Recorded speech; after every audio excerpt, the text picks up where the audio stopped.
Hello. आज हम लोग प्रिज्म द्वारा अल्पतम विचलन समझते हैं। अल्पतम विचलन का मतलब है कि जब निर्गत प्रकाश किरण आपतित प्रकाश किरण से बहुत कम विचलित हो, अर्थात जो विचलन कोण है वो सबसे कम हो। न्यूनतम, अल्पतम माने सबसे कम। तो यहाँ पर ये हेडिंग पड़ी हुई है अल्पतम विचलन कोण।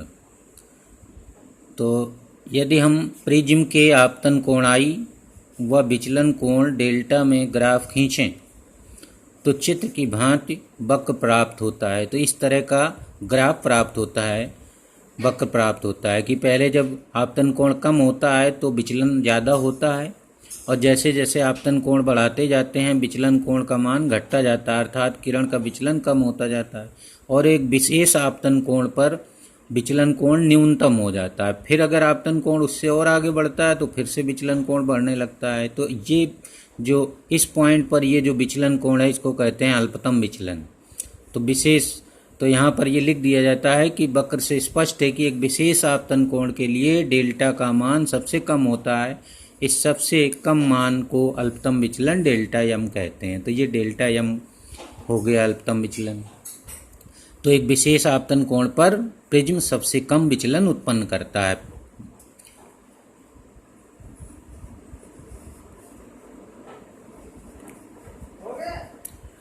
अल्पतम विचलन की स्थिति में ये देखा गया कि यदि निर्गत प्रकाश किरण के अभिलंबवत कोई समतल दर्पण रख दें तो प्रकाश किरण उसी पथ पर लौट आती है, रिट्रेस करती है। पीछे हम लोग रिवर्सिबिलिटी जो पढ़े थे, उत्क्रमणीयता प्रकाश की।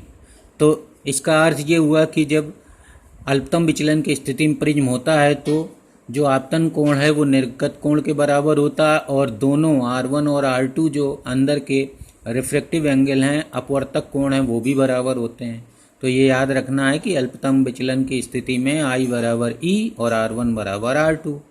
अब पीछे जो फार्मूला था डेल्टा बराबर I plus E minus A था, A means R1 plus R2 था, तो यहाँ पर रख दिया जाता है।